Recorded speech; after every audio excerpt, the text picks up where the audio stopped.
कहानी की शुरुआत में हम शातिर चोरों की एक गैंग को देखते हैं जो एक ऐसे बैंक को लूटने की प्लानिंग कर रहे हैं जिसे दुनिया की सबसे सुरक्षित जगहों में से एक माना जाता है। दरअसल स्पेन में मौजूद ये बैंक 500 साल पुराने अनमोल खजाने को अपने सबसे गहरे तहखाने में दबाए बैठा है। इसलिए बड़े बड़े क्रिमिनल्स की नजर सालों से इस बैंक पर है। लेकिन यहाँ के सुरक्षा इंतजाम इतने नेक्स्ट लेवल हैं कि अगर बैंक के आसपास थोड़ी सी भी सस्पिशियस एक्टिविटी दिखती है तो पलक झपकते ही 15 हेविली आर्म्ड गार्ड्स फायरिंग के लिए रेडी हो जाते हैं। पूरे एरिया को मॉनिटर करने के लिए ऐसे एडवांस कैमरास लगाए गए हैं जो इंसानी कदमों की हल्की सी आहट को भी आसानी से डिटेक्ट कर लेते हैं। और सबसे बड़ी मुसीबत है इस बैंक का अंडरग्राउंड तहखाना। 19वीं सदी में बनी इस तिजोरी का डिजाइन और मैकेनिज्म आज के दौर के बड़े से बड़े क्रिमिनल्स के लिए एक अनसुलझी पहेली बनी हुई है और इस वक्त ये लोग इसी पहेली को सुलझाने में लगे हुए हैं। सबसे पहले मिलिए वॉल्टर से, जो ब्रिटेन में एक ऐसी एजेंसी चलाता है जो समंदर की गहराइयों से प्राचीन और ऐतिहासिक चीजें डिस्कवर करने का काम करती है। एक बार डीप वाटर रिसर्च के दौरान वॉल्टर और उसकी एक्सपर्ट टीम को साल 1645 का एक डूबा हुआ ब्रिटिश जहाज मिल जाता है। इस मिशन के दौरान जेम्स नाम के एक प्रोफेशनल गोताखोर को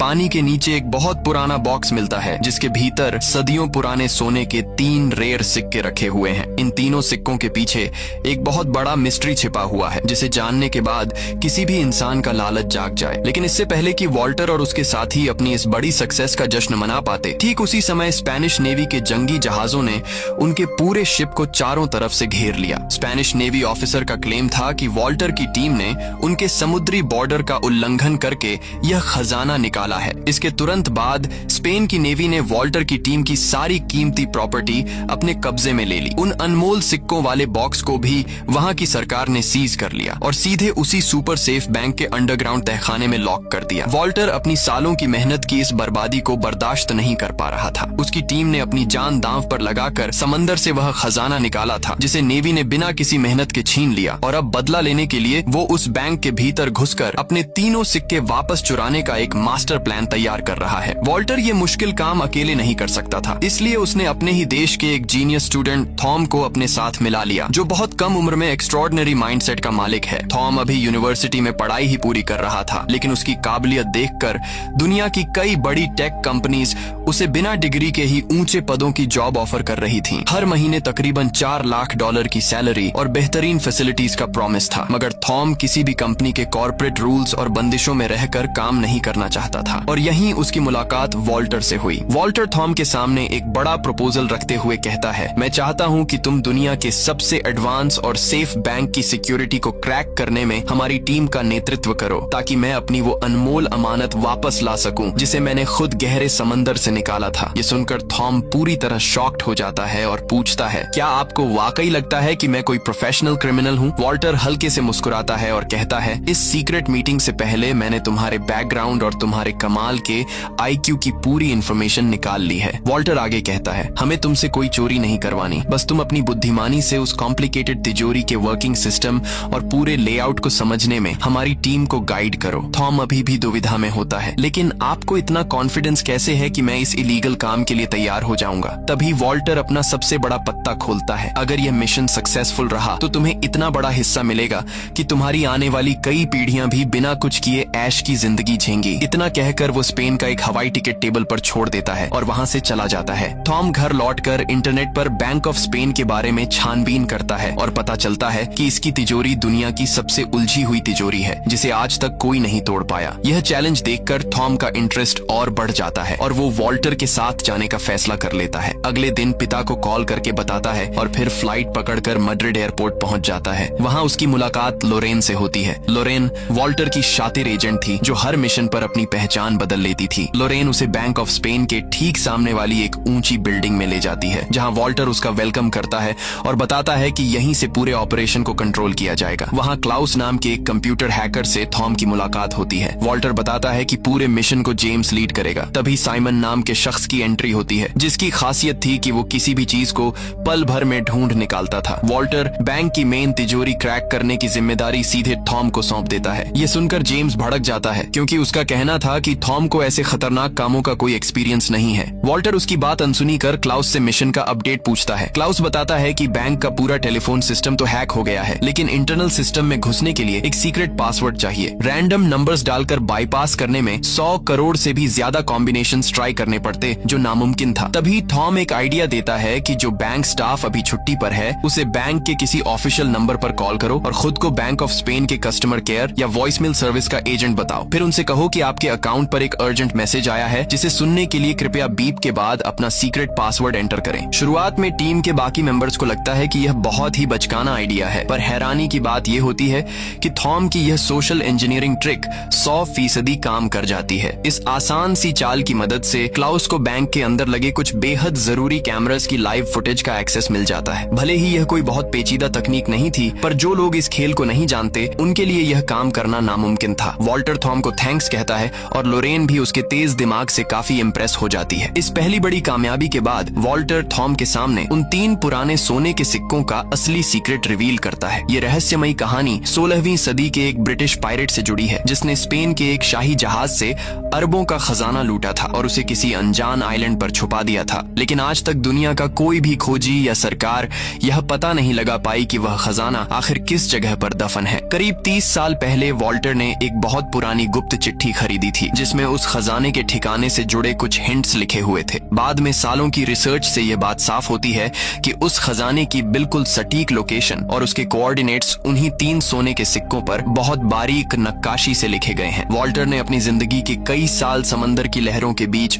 उन कीमती सिक्कों को खोजने में दांव पर लगा दिए थे, मगर अफसोस वही सिक्के अब स्पेन सरकार के कब्जे में दुनिया के सबसे सिक्योर बैंक के लॉकर में बंद हैं। वॉल्टर अपनी टीम के सामने वादा करता है कि अगर यह हाइस्ट सक्सेसफुल रही तो खजाने का एक एक हिस्सा सभी में बराबर डिवाइड कर दिया जाएगा। वह थॉम को यह भरोसा भी दिलाता है कि अगर वे किसी वजह से अनसक्सेसफुल भी रहे तो भी उसकी मेहनत और कीमती समय के बदले एक बड़ा अमाउंट पे किया जाएगा। एक लंबी ब्रेनस्टॉर्मिंग के बाद पूरी टीम मिलकर बैंक के अंदर घुसने का पहला फुल प्रूफ ब्लूप्रिंट रेडी करती है। प्लान के मुताबिक सबसे पहले वे बैंक का स्टाफ बनकर एक इंडस्ट्रियल क्लीनिंग कंपनी को कॉल करते हैं और उन्हें झूठी इंफॉर्मेशन देते हैं कि बैंक के अलार्म सिस्टम में टेक्निकल फॉल्ट आ गई है, जिसकी वजह से कुछ दिनों के लिए साफ सफाई का काम सस्पेंड किया जा रहा है। इसके तुरंत बाद साइमन और थॉम उसी क्लीनिंग कंपनी के फेक एम्प्लॉई बनकर सीधे बैंक के मेन गेट पर पहुंच जाते हैं। दोनों अपनी एक्टिंग इस कदर परफेक्टली निभाते हैं कि वहां तैनात सिक्योरिटी गार्ड्स को जरा सा भी डाउट नहीं होता। वे बहुत आसानी से सिक्योरिटी चेक क्लियर करके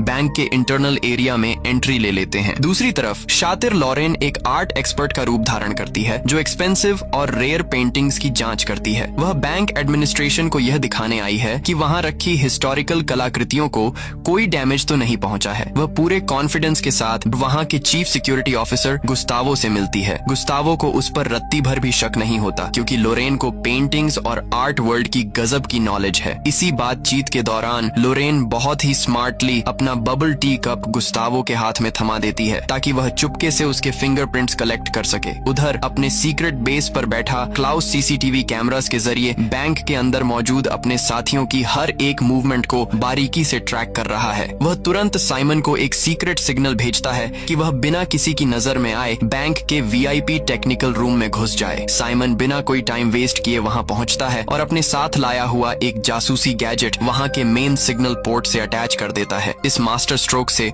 क्लाउस को बैंक के पूरे सिक्योरिटी ग्रिड का एक्सेस मिल जाता है। इसी बीच एक सिक्योरिटी गार्ड लॉरेन को सीधे बैंक प्रेसिडेंट के कैबिन में ले जाता है, जहां उसे कुछ कीमती पेंटिंग्स की री एग्जामिनेशन करनी है। जैसे ही गार्ड वहां से हटता है, लोरेन पलक झपकते ही अपना खास इलेक्ट्रॉनिक टूल निकालती है और तेजी से पेंटिंग को स्कैन करने लगती है। क्लाउस इस दौरान एक बहुत बड़ा रिस्क लेता है। वह कैमरास की लाइव फुटेज की स्पीड स्लो करके उसे इस तरह एडिट करता है कि कंट्रोल रूम में बैठे मॉनिटर्स को यही लगे कि लोरेन अभी भी शांति से पेंटिंग का मुआयना कर रही है। लेकिन हकीकत यह थी कि लोरेन उस कैबिन में तिजोरी की मेन चाबी का सीक्रेट ठिकाना ढूंढ रही थी। उसने एक एडवांस 3D स्कैनर डिवाइस से उस चाबी का हूबहू डिजिटल क्लोन तैयार कर लिया। वह पहली चाबी की कॉपी बनाने का काम पूरा ही करती है कि अचानक कमरे का दरवाजा खुलता है और खुद बैंक प्रेसिडेंट अंदर आ धमकता है। बैंक प्रेसिडेंट के अचानक आने से खतरा बहुत बड़ा हो जाता है, क्योंकि क्लाउस ने कैमरास पर जो slow motion video loop set किया था उसका टाइम अब खत्म होने वाला था। अगर सिक्योरिटी टीम को असली लाइव फीड और बदली हुई फुटेज के बीच का फर्क समझ आ जाता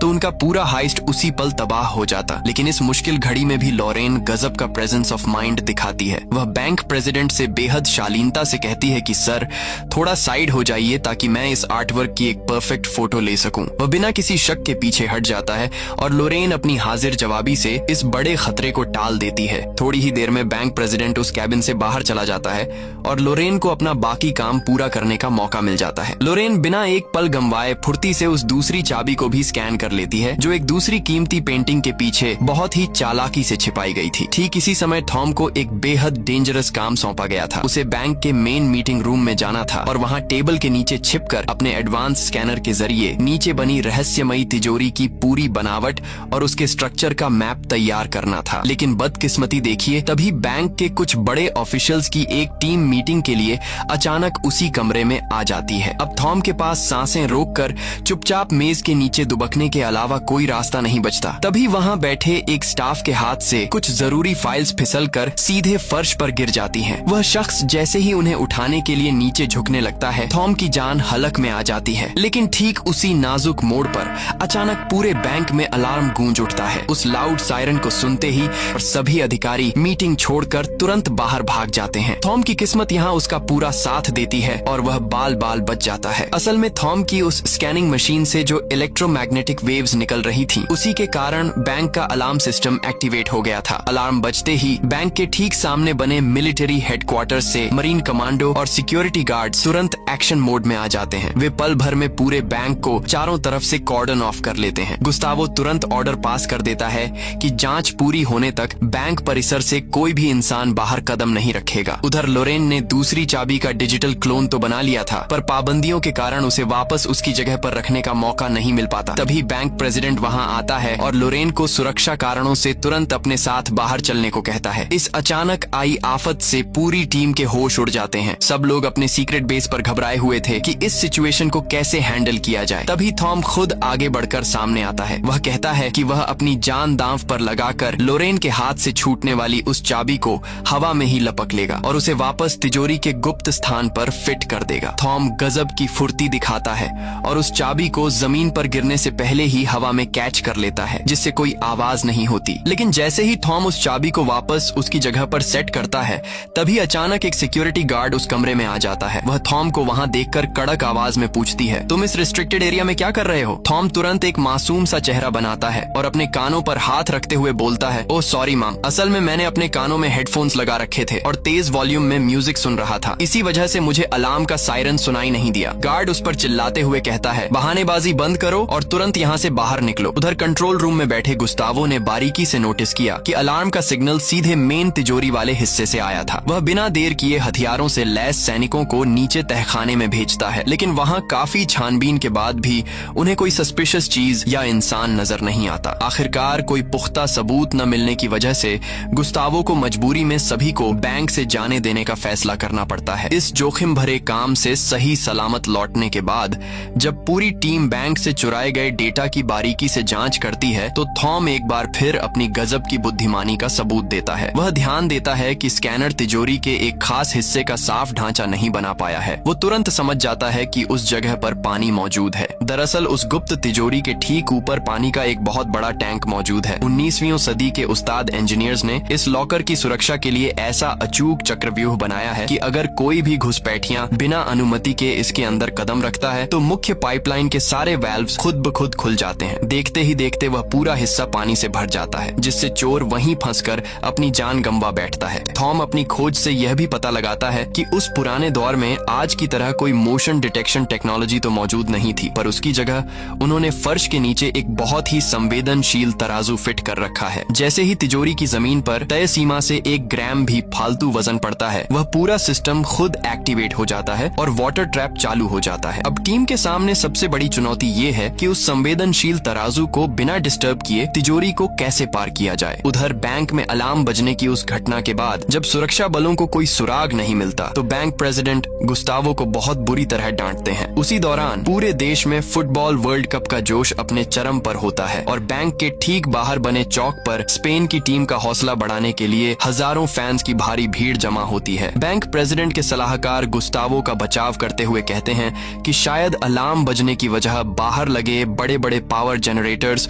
और मैच दिखाने वाली बड़ी स्क्रीन्स का इलेक्ट्रोमैग्नेटिक असर हो सकता है। इसी बीच जेम्स और साइमन अंडरग्राउंड सीवर के गुप्त रास्तों का इस्तेमाल करके उस बड़े तराजू के बेसमेंट तक पहुंचने में कामयाब हो जाते हैं। जैसा कि थॉम ने पहले ही अंदाजा लगाया था, वह मैकेनिकल सिस्टम सिस्टम सच में पुरानी इंजीनियरिंग की एक बेजोड़ मिसाल है। लेकिन अब उनके सामने एक और नई मुसीबत आकर खड़ी हो जाती है। उस गुप्त तिजोरी तक नीचे के रास्ते से सुरंग खोदने के लिए उन्हें कम से कम 15 दिनों का वक्त चाहिए। अगर वे मशीन्स का इस्तेमाल करके तेजी से ड्रिलिंग करते हैं तो उसकी तेज आवाज से बैंक की सिक्योरिटी टीम तुरंत अलर्ट हो जाएगी। वे हर हाल में वर्ल्ड कप के इस खुशनुमा माहौल का फायदा उठाना चाहते हैं जब बाहर मौजूद पूरी जनता और पुलिस मैच के रोमांच में डूबी हो। लेकिन दिक्कत यह है कि फाइनल मैच अब से सिर्फ 8 दिन बाद ही होने वाला है। ये सुनकर वॉल्टर पूरी तरह निराश हो जाता है और मिशन को यहीं बंद करने का मन बना लेता है। टीम के बाकी लोग भी उम्मीद खोने लगते हैं, लेकिन अक्सर बड़ी मुसीबतें ही सबसे शानदार रास्तों को जन्म देती हैं। एक शाम वॉल्टर बैंक के ठीक सामने वाली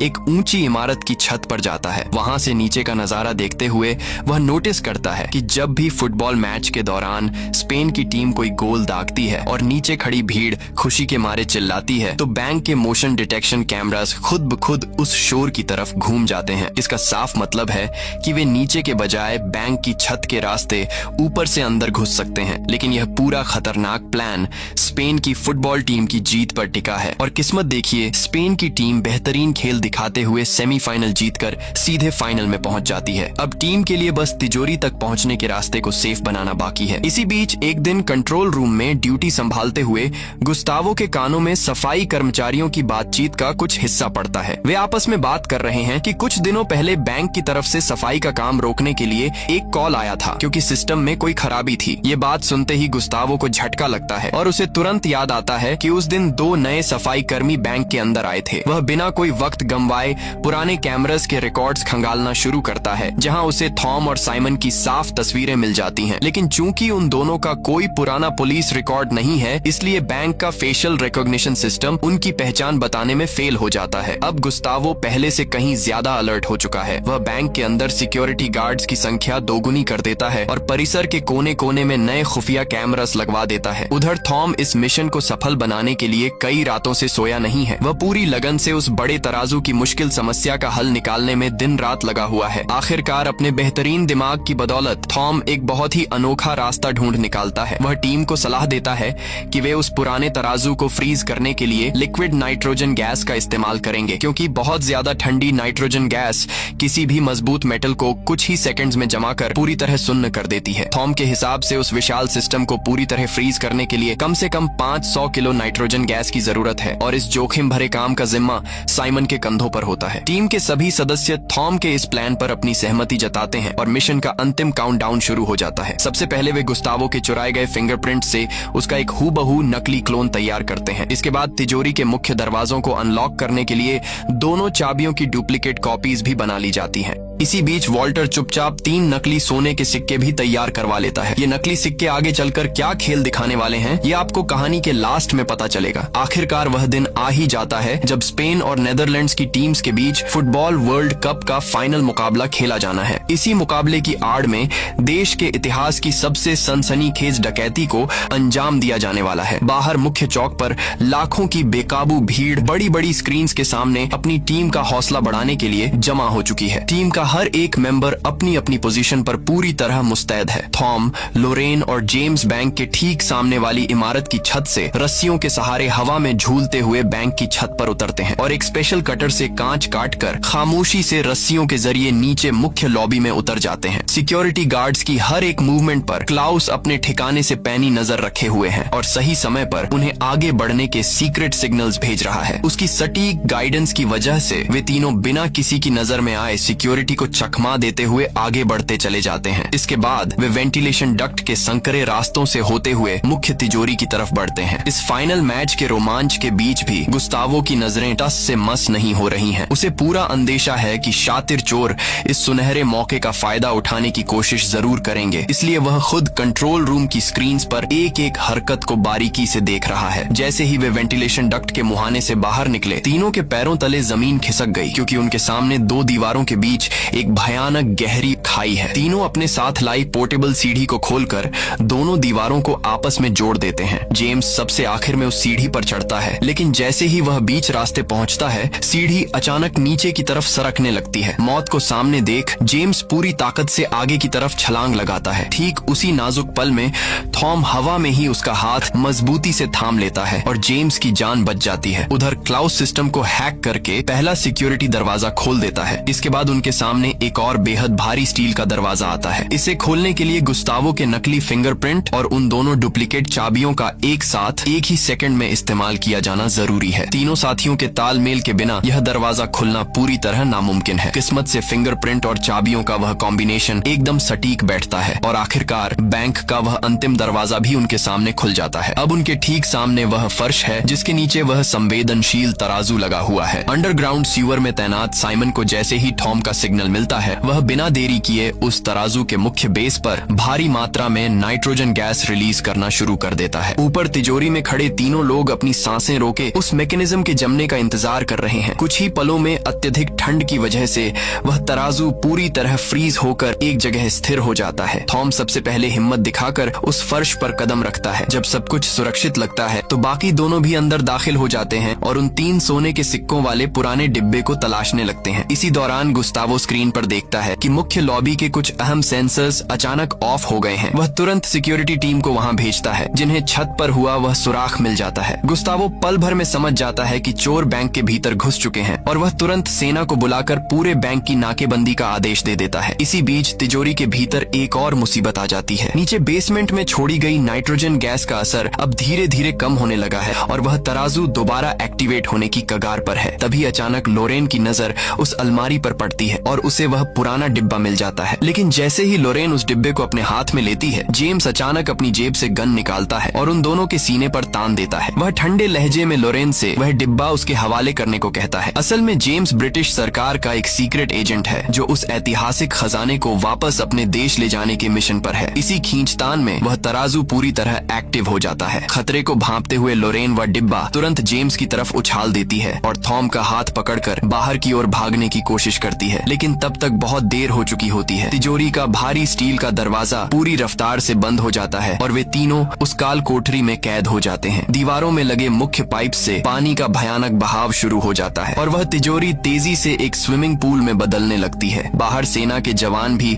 बैंक के गलियारों में दाखिल हो चुके हैं। तिजोरी के भीतर पानी का स्तर इतनी तेजी से बढ़ रहा है कि कुछ ही मिनटों में वहां सांस लेना भी मुश्किल होने वाला है। जेम्स एक प्रोफेशनल गोताखोर है और उसे इस स्थिति का पहले से अंदाजा था, इसलिए वह अपने साथ कुछ खास डाइविंग इक्विपमेंट लेकर आया है। वह पूरी तरह शांत रहते हुए पानी की गहराई में उतरता है और नीचे बने ड्रेनेज पाइप के रास्ते बाहर निकलने की तरफ बढ़ जाता है। लेकिन लोरेन और थॉम के पास ऐसा कोई साधन नहीं है और पानी उनके गले तक आ चुका है। जीवन और मृत्यु के उस आखिरी मोड़ पर थॉम का जीनियस दिमाग एक अंतिम पासा फेंकता है। वह वायरलेस पर चिल्लाते हुए सीवर में मौजूद साइमन से कहता है कि उस तराजू के प्लेटफॉर्म पर जितना हो सके उतना वजन बढ़ा दो। साइमन बिना एक सेकंड गंवाए नाइट्रोजन गैस के उन भारी भरकम खाली सिलेंडर्स को उठाता है और उस तराजू के बेस पर लादना शुरू कर देता है। वजन को मैक्सिमम लिमिट तक पहुंचाने के लिए वह खुद भी उन सिलेंडर्स के ऊपर जा बैठता है। उधर उनके ठिकाने पर बैठे बाकी साथी भी हाथ जोड़कर अपने दोस्तों की जान की दुआ मांग रहे हैं और तभी एक अविश्वसनीय चमत्कार होता है। अत्यधिक वजन पड़ने के कारण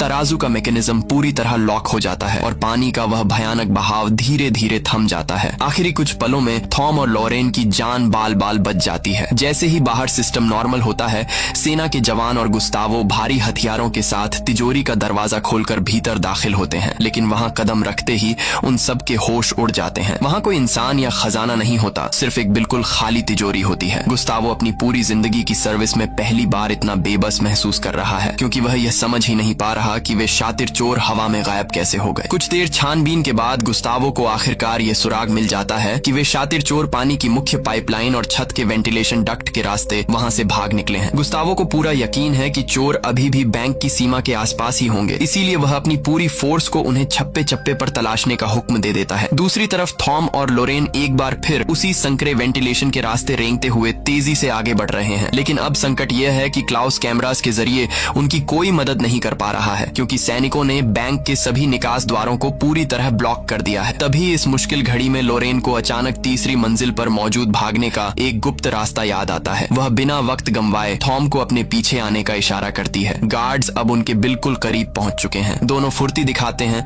और तेजी से भागकर बैंक प्रेसिडेंट के मुख्य कैबिन में घुस जाते हैं। गुस्तावो को कंट्रोल रूम से यह देखकर लगता है कि अब वे दोनों पूरी तरह फंस चुके हैं और भागने का कोई रास्ता नहीं बचा। लेकिन जैसे ही सिक्योरिटी कर्मियों का दस्ता उस कैबिन का दरवाजा तोड़कर अंदर दाखिल होता है तो वहां का नजारा देख उनके पैरों तले जमीन खिसक जाती है। कमरे के भीतर कोई भी मौजूद नहीं होता। असल में जब लॉरेन पेंटिंग्स की जांच के बहाने पहली बार उस कैबिन में आई थी तभी उसकी पारखी नजरों ने नोटिस कर लिया था कि बैंक प्रेसिडेंट अक्सर वहां सिगरेट पीने के लिए एक गुप्त खिड़की खुली छोड़ देता है। उसी खुली खिड़की का फायदा उठाकर दोनों समय रहते बाहर निकल जाते हैं। गुस्तावो जैसे ही खिड़की से नीचे सड़क की तरफ देखता है उसका खून खौल उठता है, क्योंकि उसे थॉम और लोरेन नीचे मौजूद लाखों की भीड़ में धीरे धीरे गायब होते साफ दिखाई दे रहे होते हैं। वह गुस्से से अंधा होकर तुरंत अपनी गन निकालता है और उन पर फायर करने के लिए निशाना साधता है। लेकिन ठीक उसी वक्त उसका एक साथी ऑफिसर उसका हाथ पकड़कर उसे रोक लेता है। वह गुस्तावो को झकझोरते हुए कहता है, क्या आपका दिमाग खराब हो गया है? नीचे आम जनता की कितनी भारी भीड़ मौजूद है। इसके बाद वह तुरंत सैनिकों को वॉकी टॉकी पर मैसेज भेजता है कि काले कपड़े पहने